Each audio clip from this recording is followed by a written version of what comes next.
Buenos días a todos, Dios los bendiga. Quiero dar un gran saludo fraternal a todas las hermanas, hermanos, amigos que escuchan este audio. Gracias, este audio pues tiene el propósito de poder llevar un mensaje de parte de Dios para todos ustedes y espero que sea de gran crecimiento espiritual para cada una de sus vidas. Hoy damos continuidad al estudio de la palabra, al estudio cronológico de la palabra y hoy corresponde pues el estudio número 2. Antes de iniciar quiero hacer una corta oración. Padre Santo, Dios de los cielos, Señor, en esta hora me presento delante de ti, primeramente para darte gracias, gracias por estos tiempos, Señor, porque nos permites, Dios, tener acceso a tu palabra, Señor, y a través de ella tú nos hablas, Señor. Tu palabra que es viva y eficaz, que no regresa vacía, Señor. Tu palabra, a través de ella, tú nos hablas, Dios. Y nosotros podemos ser partícipes de ella, como miembros activos de tu iglesia, Señor. Te damos gracias, Señor, y oramos para que nosotros tengamos esa capacidad de poder entenderte a través de ella, de poder conocerte a través de ella y de poder aplicar todas tus enseñanzas a través de nuestras vidas, Señor, reflejándote a ti en nuestras vidas. Dios, te lo pido, Señor, en el nombre de Jesús. Amén. Eh, bueno, entonces como les comentaba, hoy damos continuidad al estudio cronológico, hoy corresponde el estudio número 2, pero antes quiero hacer un breve resumen de algunos aspectos importantes que vimos en el estudio número 1. Entonces, en el estudio número 1 hablábamos de lo importante que era entender y conocer, que ese era el objetivo de, de lo que Dios quiere a través de este estudio cronológico. Entender y conocer qué, pues entender y conocer la voluntad de Dios. Que el entender, pues, es cuando nosotros comenzamos a direccionar nuestra atención hacia la voz de Dios. Y conocer es cuando nosotros comenzamos a reflejar un cambio en nuestras vidas. Eh, Conocer y entender la voluntad de Dios. Hablábamos o leíamos en Mateo 7, 21, 23 que Jesús enseñaba a sus apóstoles que no todo el que me dice Señor, Señor, entrará en el reino de los cielos, sino el que hace la voluntad de mi Padre que está en el cielo. Entonces, aquí en esta parte hablábamos o analizábamos que no todos entrarán en el reino de Dios, sino solamente aquellos que hagan la voluntad de Dios. Y Jesús continuaba enseñando que muchos me dirán en aquel día, Señor, Señor, ¿no profetizamos en tu nombre y en tu nombre expulsamos demonios e hicimos muchos milagros? Entonces Dios va a contestar claramente, jamás los conocí, aléjense de mí, hacedores de maldad. Esto nos lleva a reflexionar a que debemos tener un especial cuidado sobre en dónde nosotros nos estamos congregando, ya que hay muchas congregaciones en donde se hacen estas actividades que se nombran acá en Mateo 7:21, del 21 al 23, en donde algunas personas profetizan en el nombre de Dios o expulsan demonios o hacen milagros, pero estas actividades la palabra es claramente lo está enseñando de que no son garantía de que nosotros ingresemos o entremos al reino de los cielos. Solamente entran aquellos que hagan la voluntad de Dios. Pero ¿cómo encontramos nosotros la voluntad de Dios? La encontramos a través de la palabra. Leíamos en Romanos 12:2 que el apóstol Pablo nos hace una invitación y es a que no nos amoldemos al mundo actual, sino que seamos transformados mediante la renovación de nuestra mente y poder así comprobar cuál es la voluntad de Dios, buena, agradable y perfecta. Entonces Dios nos habla a través de su palabra y la palabra de Dios nos lleva a una transformación mediante una renovación de mente. Leíamos también que había una palabra de juicio que en la palabra de Dios no solamente hay cosas o palabras de bendición, sino que hay algunas palabras que nos advierten, que nos enseñan a que debemos tener especial cuidado con algunas cosas. porque podríamos sufrir algunas consecuencias. Y prueba de ello lo encontramos en Apocalipsis 22, del 18 al 19, en donde dice que yo testifico a todo aquel que oye las palabras de la profecía de este libro. Si alguno añadiere a estas cosas, Dios traerá sobre él las plagas que están escritas en este libro. Y si alguno quitare de las palabras del libro de la profecía, Dios quitará su parte del libro de la vida y de la santa ciudad y de las cosas que están escritas en este libro. Es decir, para no eh, digamos, ir tan lejos, el objetivo, lo que nos quiere Dios enseñar a través de esta palabra es que no podemos ni quitarle cosas ni añadirle cosas a la Biblia. Es fácil de entenderlo. Y hay otra segunda parte que es que hay consecuencias o habrán consecuencias si lo hacemos. Si le añadimos o le quitamos cosas a la Biblia, entonces eso nos va a traer una gran consecuencia. Aprendíamos que nosotros debemos alabarnos en entenderlo y conocerlo. En Jeremías 9, del 23 al 24, dice la palabra de Dios: no se alabe el sabio en su sabiduría, ni en su valentía se alabe el valiente, ni el rico se alabe en sus riquezas. Mas alábese en esto el que se hubiere de alabar, en entenderme y conocerme, que yo soy Dios, que hago misericordia, juicio y justicia en la tierra, porque estas cosas quiero, dice Jehová. Entonces, esta palabra nos lleva a que primeramente debemos buscar el reino de Dios y su justicia, y que las demás cosas vendrán por añadidura, que muchas personas aquí en esta palabra nos muestra tres grupos de personas: aquellos que se quieren alabar o que se buscan continuamente alabarse en su sabiduría, aquellos que lo hacen por su valentía o por su poder, y aquellos que se alaban en sus riquezas, pero que en esto no nos debemos de alabar, que nos debemos alabar es en conocer a Dios y en entenderlo. Las demás cosas vendrán después. Y esta es la vida eterna, que lo conozcamos a Él, que Él es el único Dios verdadero, y Jesucristo, a quien ha enviado. Juan 17:3. Entonces, entendiendo esto, nosotros podemos caminar confiadamente en la palabra de Dios, porque la palabra de Dios es verdad.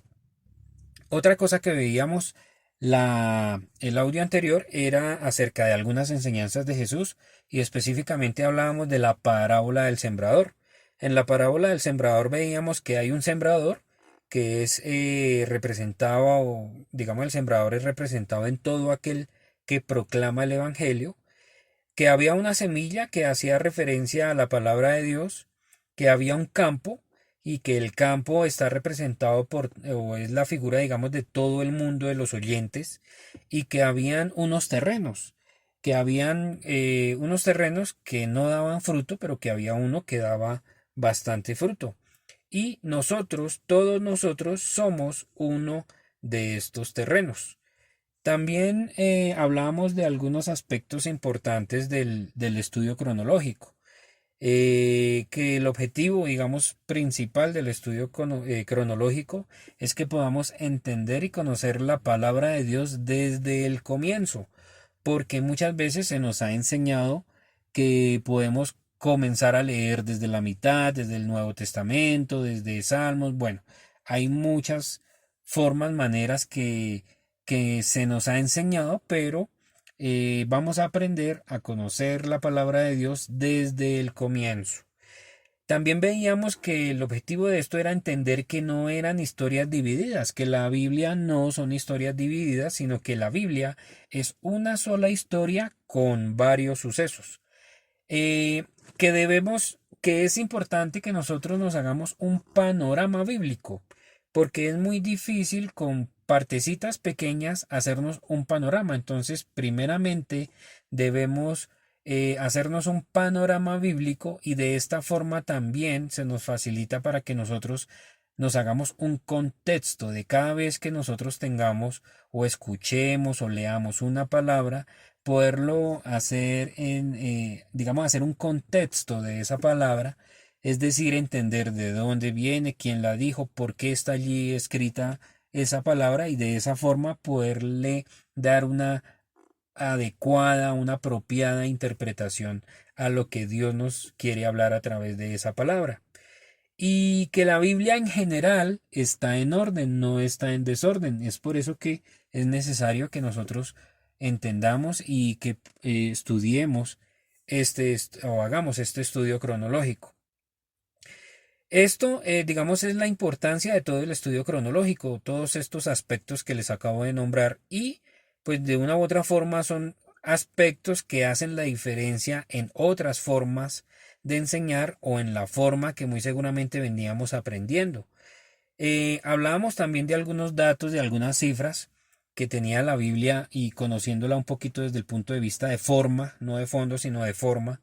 Entonces, hablábamos o entendíamos que la Biblia tiene 66 libros, que 39 son del Antiguo Testamento, 27 del Nuevo Testamento, que la Biblia está conformada también por 1189 capítulos, de los cuales, perdón, 929 son del Antiguo y 260 son del Nuevo Testamento.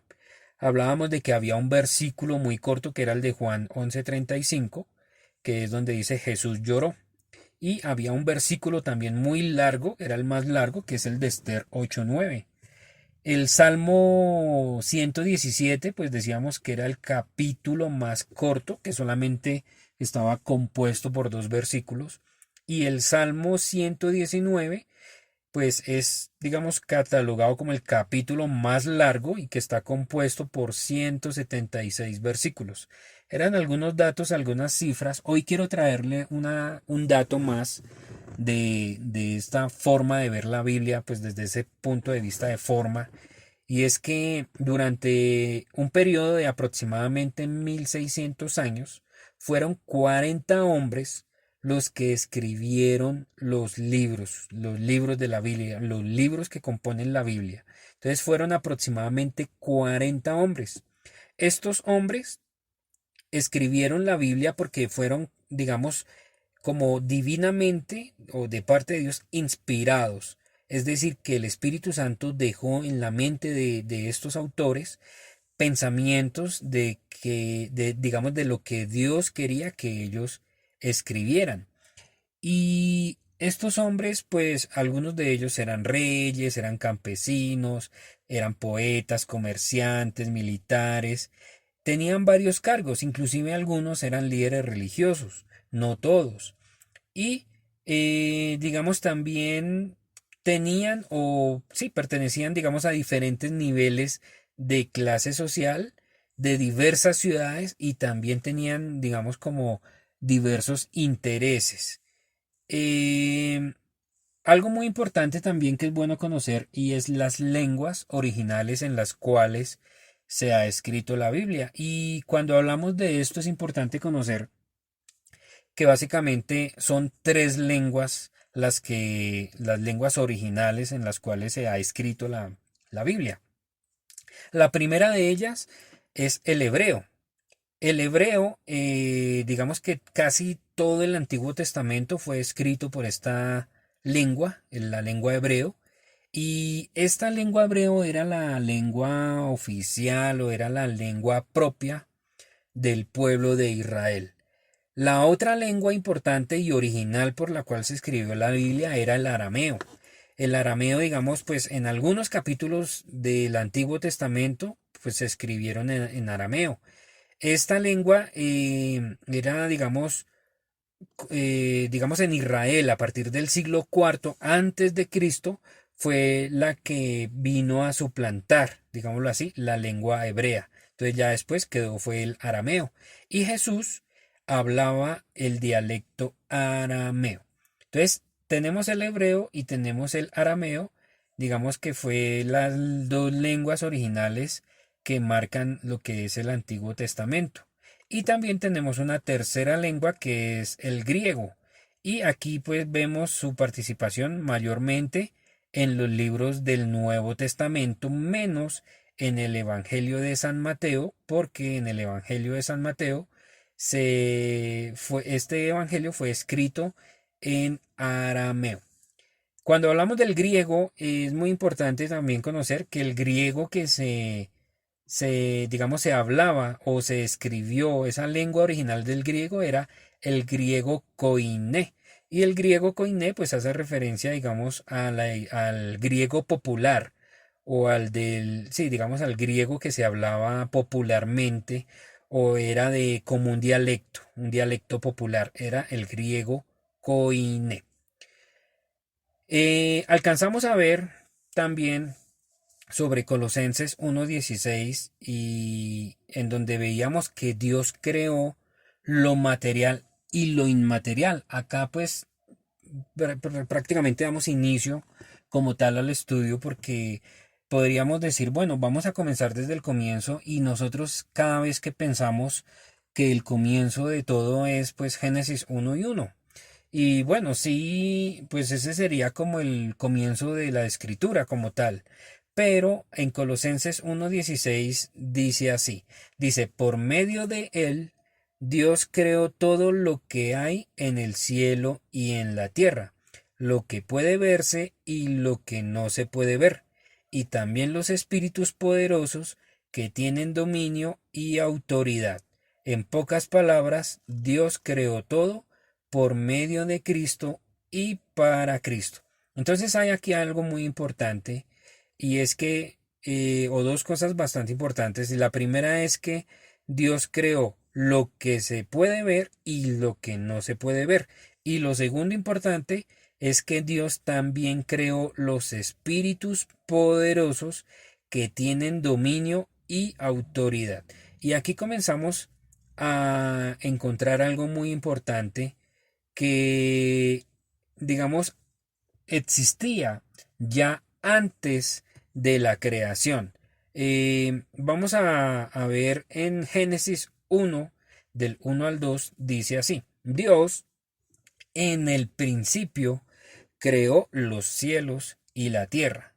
Dios en el principio creó los cielos y la tierra. Y entonces cuando leemos esto, vemos que eso hace referencia a una creación física, a una creación material. Y continúa diciendo la palabra, la tierra era un caos total, las tinieblas cubrían el abismo y el Espíritu de Dios iba y venía sobre la superficie de las aguas. En la versión Reina Valera dice, en el principio creó Dios los cielos y la tierra estaba desordenada y vacía, y las tinieblas estaban sobre la faz del abismo, y el Espíritu de Dios se movía sobre la faz de las aguas. Y entonces nosotros nos preguntamos, ¿y esto en español qué quiere decir? Dice algo muy fácil, son solamente cuatro cositas, y es que la tierra estaba vacía, estaba desordenada, estaba en tinieblas y estaba llena de agua. Eso es lo que quiere decir esta parte de la palabra. Pero hay algo muy importante y es que Dios estaba antes de la creación, es decir, Dios se movía sobre la faz de las aguas. Dios ya venía, ya estaba, Él estaba antes de que se iniciara la creación. Pero también hay algo muy importante y volviendo a hacer referencia a Colosenses 1:16, dice que también los espíritus poderosos que tienen dominio y autoridad. O sea que Dios creó no solamente lo que se puede ver, sino que también lo que no se puede ver y también espíritus poderosos que también tienen dominio y autoridad. Es decir, que aquí ya comenzamos nosotros a hacer referencia a algunos ángeles. Y leamos por un momento Job 38, del 6 al 7, la palabra de Dios dice así, ¿sobre qué descansan sus cimientos? ¿Quién le puso la piedra principal de apoyo? Mientras cantaban a coro las estrellas de la aurora entre la alegría de mis servidores celestiales. Entonces aquí, a través de esta palabra, entendemos que ya antes de la creación ya existían los ángeles. Los ángeles eran unos seres sobrenaturales y digamos los ángeles también tienen como una jerarquía que ya más adelante se las voy a nombrar. Los ángeles ya existían y estaban observando cuando Dios preparó la tierra y cuando posteriormente Dios también hizo al hombre. Entonces los ángeles ya estaban allí. Los ángeles es importante entender que ellos tienen unos atributos, tienen ciertos atributos o ciertas características. Nosotros como seres humanos también tenemos unas características. Podemos decir que somos gordos, flacos, que somos altos, que somos bajitos, que somos negritos o monos. Bueno, si tenemos ciertas atributos o ciertas características, y los ángeles también tienen algunos atributos y unas características. Leamos en el Salmo 103, versículo 20, dice, bendecid a Jehová vosotros sus ángeles, poderosos en fortaleza, que ejecutáis su palabra, obedeciendo a la voz de su precepto. Bendecid a Jehová vosotros todos sus ejércitos, ministros suyos, que hacéis su voluntad. Entonces aquí encontramos que los ángeles son unas criaturas de Dios hechos para cumplir con el propósito del Todopoderoso que es Dios. Entonces hay algunos atributos o algunas características. Dice, bendecid a Jehová. Primeramente en esta palabra dice, bendecid a Jehová. Y cuando escuchamos bendecid, también hace referencia a la palabra alabad. Entonces ellos alaban a Dios. Dice también vosotros sus ángeles que son poderosos en fortaleza. Entonces los ángeles son poderosos, tienen poderes. No son como nosotros que nosotros somos como seres humanos muy limitados. No, ellos tienen ciertos poderes y se pueden mover de la manera o de la forma que nosotros como seres humanos no lo podemos hacer. Pero aquí hay algo muy interesante y es que ellos ejecutan la palabra de Dios obedeciendo a la voz de su precepto, es decir, que ellos le hacen caso, son obedientes a la palabra de Dios. Entonces, estos son algunos atributos que los ángeles poseen. Y hay una jerarquía que ellos tienen también como ángeles. Entonces, encontramos que hay los ángeles, después de los ángeles vienen los arcángeles, posteriormente los serafines y ya de última vienen los querubines. Es como una jerarquía, hagamos de cuenta también aquí, digamos, en la milicia, en el mundo en que vivimos, en el ejército. Dios me dio la oportunidad de pertenecer un tiempo en el ejército y entonces allá uno se da cuenta que hay una jerarquía militar y esa jerarquía militar está organizada porque quien es miembro del ejército está, digamos, catalogado, está nivelado, está con un grado, posee un grado y unos grados son, digamos, más importantes que otros o son, digamos, están en la parte superior que otros que son como más subordinados. Es decir, entonces hay unos grados, por ejemplo, de oficiales, que acá pues en Colombia se maneja que está el subteniente, el teniente, capitán, mayor, teniente coronel, coronel, y ahí llegan los generales, que ahorita hoy hay de uno, de dos, de tres y de cuatro soles, ya hay generales de cuatro soles. Eh, Esa es una jerarquía militar y en Los Ángeles también existe una jerarquía angelical. Entonces, primeramente vienen los ángeles, posteriormente los arcángeles, vienen los serafines y vienen los querubines.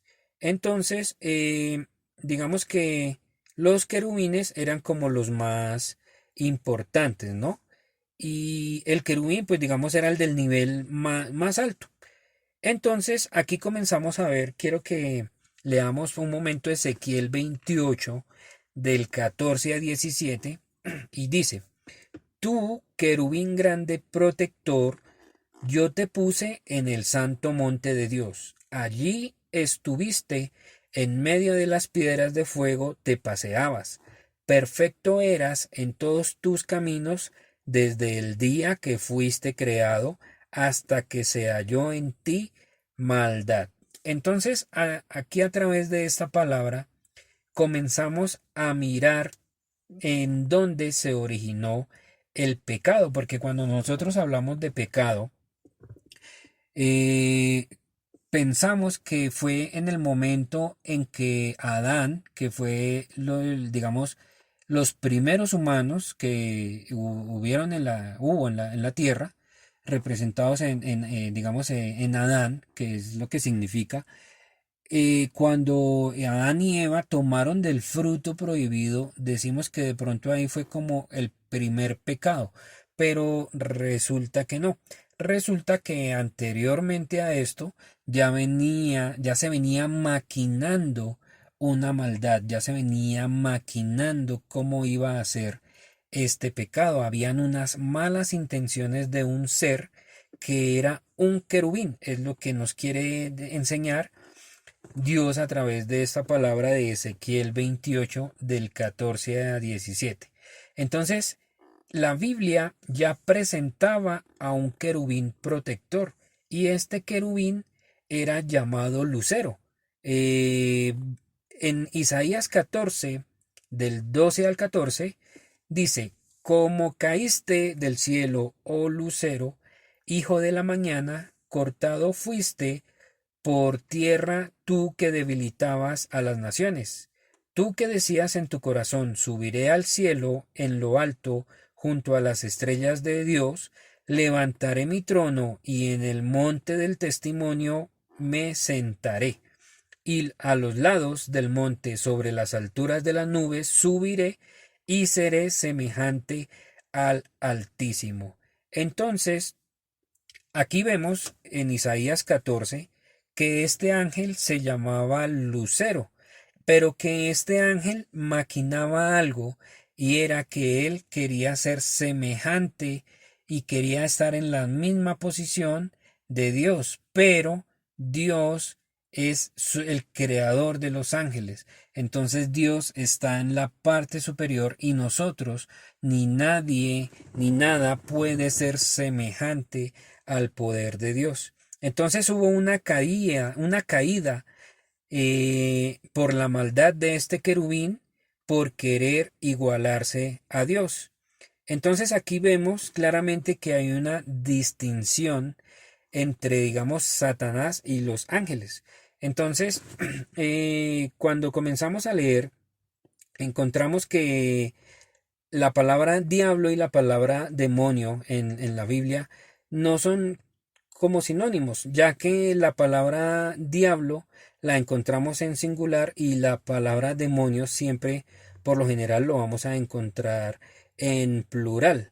La palabra hebrea Satán significa adversario y la traducción al griego de esta palabra es diabolos. Eh, Esta palabra lo que significa también es dividir. El significado de diablo sería quien pone división, es decir, que el diablo significa acusador o engañador, quien pone división, y Satanás significa enemigo o u opositor. Eh, Nosotros claramente aquí Dios nos enseña que no nos podemos asemejar al poder de Dios. Leamos por un momento Isaías 40, versículo 22. La palabra de Dios dice, Él está sentado sobre el círculo de la tierra, cuyos moradores son como langostas. Él extiende los cielos como una cortina, los despliega como una tienda para morar. Él convierte en nada a los poderosos y a los que gobiernan la tierra hace como cosa vana. Es decir, que en Isaías 40, capítulo 40, versículo 22, Dios nos está mostrando que nosotros no nos podemos asemejar al poder de Dios. Los poderosos no son nada ante el poder de Dios, y que nadie y que nada se puede asemejar al poder de Dios. Claramente estamos entendiendo que Dios está muy por encima de Satanás. Y si leemos el libro de Job en el capítulo 1, en el versículo 6, encontramos que un día vinieron a presentarse delante de Jehová los hijos de Dios, entre los cuales vino también Satanás. Y dijo Jehová a Satanás: ¿De dónde vienes? Respondiendo Satanás a Jehová, dijo: de rodear la tierra y de andar por ella. Entonces, en este libro, en este versículo, encontramos que Satanás rinde cuentas a Dios. Dios claramente está muy por encima de Satanás. Dios, digamos, no tiene atributos como lo tienen los ángeles o como lo tienen los humanos. Nosotros tenemos atributos o características, pero Dios no tiene características. Dios tiene perfecciones. Esto es algo muy importante que debemos entender, que debemos conocer, que Dios no tiene características, no tiene atributos, sino que tiene perfecciones.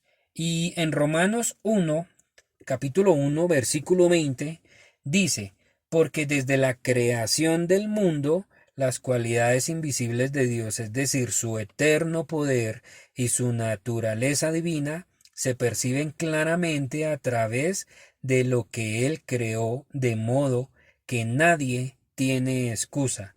Y esto es un llamado también en cierta forma a entender y a conocer el gran poder de Dios. Entonces, hay unas perfecciones de Dios y hoy vamos a ver algunas de ellas. La primera de ellas es que Dios es eterno. Quiero que leamos en Isaías 40, versículo 28. Dice: ¿acaso no lo sabes? ¿Acaso no te has enterado? El Señor es el Dios eterno, creador de los confines de la tierra. No se cansa ni se fatiga, y su inteligencia es insondable.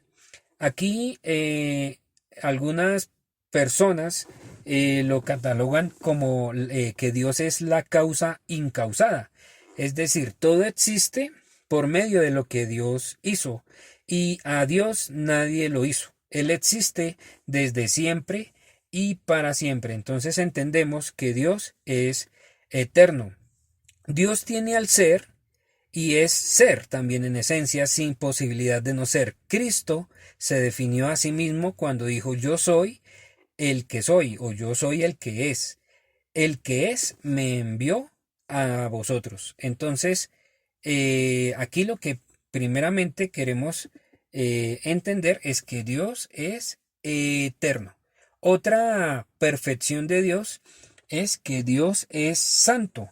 Y acá quiero que leamos por un momento en Juan 3:36, dice la palabra de Dios: los que creen en el Hijo de Dios tienen vida eterna.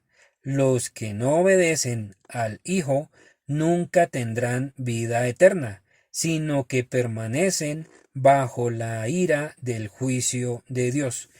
Esta palabra la traemos aquí a colación en esta, digamos, presentando esta perfección de Dios, de que Dios es santo, porque es importante que entendamos que Dios no admite ni el pecado ni al pecador, sino que la ira de Dios está sobre él, está sobre la persona que, como lo dice en Juan 3:36, no obedece al Hijo. Dice: nunca tendrá vida eterna, permanecerá bajo la ira del juicio de Dios. Importante que la ira de Dios está sobre él en algunas versiones, o que permanece bajo la ira del juicio de Dios, se está hablando en tiempo presente. Entonces, Dios no admite ni al pecado ni al pecador. Algunas veces se nos ha enseñado que Dios nos ama, pero no es así. Dios no admite ni el pecado ni al pecador. Dios es santo. Otra perfección de Dios que vamos a entender hoy es que Dios es justo. Y en Mateo 25, capítulo 25, versículo 41 dice, entonces dirá también a los de su izquierda, apartaos de mí, malditos, al fuego eterno que ha sido preparado para el diablo y sus ángeles. Entonces, aquí vemos que Dios es justo. ¿Por qué? Porque se nos está presentando que al final todos seremos juzgados y Dios va a mandar a Satanás al lago de fuego. Entonces Dios es justo y por un momento leamos Apocalipsis 20:10, dice la palabra de Dios así. Dice, y el diablo que los engañaba fue lanzado en el lago de fuego y azufre, donde estaban la bestia y el falso profeta, y serán atormentados día y noche por los siglos de los siglos. Entonces aquí Satanás fue castigado por su pecado y deja de llamarse Lucero y se llama Diablo o Satanás. Y entonces acá vemos que Dios ejerce justicia. Otra perfección de Dios importante es que Dios es creador. Y en Génesis 1:1, como lo leíamos hace un momento, dice que en el principio creó Dios los cielos y la tierra. Y esta creación Dios la comienza a hacer a través de su palabra. Entonces, la palabra crear significa o es bara en el lenguaje hebreo y significa hacer de la nada. Nosotros, como seres humanos, muchas veces hemos pensado que nosotros creamos cosas, pero nosotros no creamos cosas. Los seres humanos tenemos la capacidad de poder transformar algunas cosas, pero el único creador es Dios, viéndolo desde este punto de vista de bara hebreo, que significa hacer de la nada. El, el ser humano no puede crear, sino que puede transformar. Otra perfección de Dios que vamos a conocer hoy y es que Dios es trino. Es decir, hay un Padre, hay un Hijo y hay Espíritu Santo. Y todos son Dios. Pero el Padre no es Hijo y no es Espíritu Santo. Pero todos son Dios. Es decir, que aquí vemos, esto ha sido, digamos, un tema para de mucho tiempo, de muchos siglos, para muchas personas, el entender la Trinidad de Dios, el que Él sea trino. Porque estamos diciendo que Él es Padre, que Él es Hijo y que Él es Espíritu, pero que no son uno solo, que son tres, pero que también son uno solo. Me causó curiosidad y nos ayuda mucho. Hay unas enseñanzas para los niños, para que los quienes están estudiando la palabra para los niños, entonces hacían referencia como a tres copas, cada una contiene agua, pero son vaciadas o son depositadas esa agua en una vasija mucho más grande. Entonces allí, cuando está depositada esas copas en esa vasija, pues nosotros no vemos el límite en el agua de cada vaso, no vemos el límite, sino que, y no vemos, digamos, dónde empieza el uno, dónde termina el otro, ni quién es quién, y de esta forma es mostrada lo trino de Dios, ¿sí? Aquí es importante también entender un tema, digamos, desde el punto de vista etimológico, y es el término Elohim. El término Elohim es explicado como el plural de Dios y el término, digamos, singular es Eloah, que es el singular de la palabra Dios. Esto poco a poco y más adelante lo veremos a través del estudio cronológico. En Juan 14 encontramos que la palabra de Dios dice: el que me ha visto al Padre. Yo estoy en el Padre y el Padre está en mí. y más adelante dice, yo rogaré al Padre y les dará otro intercesor. Y más adelante dice, en adelante el Espíritu Santo, que el Padre les enviará en mi nombre, les va a enseñar todas las cosas y les recordará todas mis palabras. Juan 14. Eh, entonces, resumamos que Dios no tiene cualidades ni tiene atributos, sino que Dios tiene perfecciones. Y hoy entendemos que Dios es eterno, que Dios es santo, que Dios es justo, que Dios es creador y que Dios es trino. Y hay otras que más adelante, a través del estudio cronológico, las vamos a comenzar a conocer. Eh, Quiero darles las gracias ya con sería la enseñanza de este cronológico 2. A partir del cronológico 3 vamos a comenzar a ver ya la creación. Pero miren lo importante que era entender que habían cosas, creaciones y el mismo Dios que ya estaban antes de la misma creación. Ellos ya estaban hechos, ya existían. Y es importante porque muchas veces nosotros comenzamos a estudiar la palabra desde la mitad o desde otros puntos de la palabra, pero no en un orden. Y si la comenzamos a estudiar en un estricto orden, como lo vamos a hacer, pues entendemos que es inclusive antes de la creación que ya Dios existe.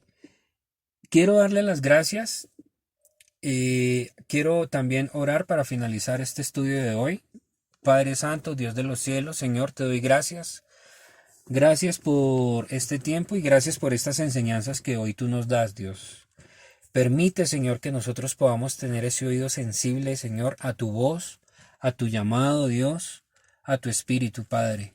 Poder entender, poder conocerte, Señor, y poder ser transformados mediante esa renovación de nuestra mente, Dios. Te damos gracias, Señor. Oro por todas las personas que escuchan este audio, Señor, para que tú las protejas, las cuidas, Dios, en estos tiempos difíciles, Señor, que sean tiempos de reflexión, de comunión, de intimidad con tu palabra, Señor. Te lo pido, Dios, en el nombre de Jesús, Señor. Amén y amén. Muchas gracias a todos. Dios los bendiga. Espero que este audio sea de gran crecimiento espiritual para sus vidas. Dios los bendiga.